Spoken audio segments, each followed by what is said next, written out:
Quand on crée son activité, il y a toujours un risque de défaillance et il y a aussi un risque de précarisation.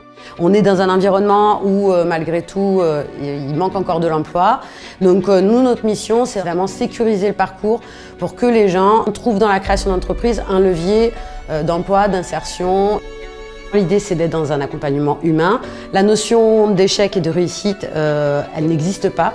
Notre colonne vertébrale, c'est les valeurs de l'éducation populaire. Elle souhaite reconnaître à tous la capacité de s'émanciper, de grandir, d'apprendre. On a mis 2 ans avant de trouver la perle rare. On est situé en plein centre-ville d'Alès, on est à 5 minutes de la gare. On a un écosystème dans lequel on est bien installé, des partenaires avec qui on s'entend bien. On est un incubateur d'idées, donc un incubateur de projets. Nous, on a choisi de vraiment travailler sur les premières étapes de la création, notamment l'idéation. On va travailler sur l'étude de marché avec une grosse partie sur le marketing stratégique et la communication. La pépinière, c'est à la fois un espace d'accompagnement des gens qui souhaitent créer et développer leur activité. C'est aussi un espace de coworking avec là, par exemple, un bureau individualisé occupé par Niomala. Ici, on a des étudiants qui sont en projet d'études dans un open space.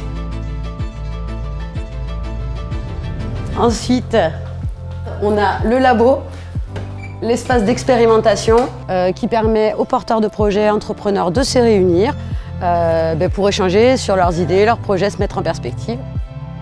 Alors chaque année, on reçoit environ 100 personnes qui vont suivre un accompagnement avec environ 70% des créations par rapport aux gens accompagnés.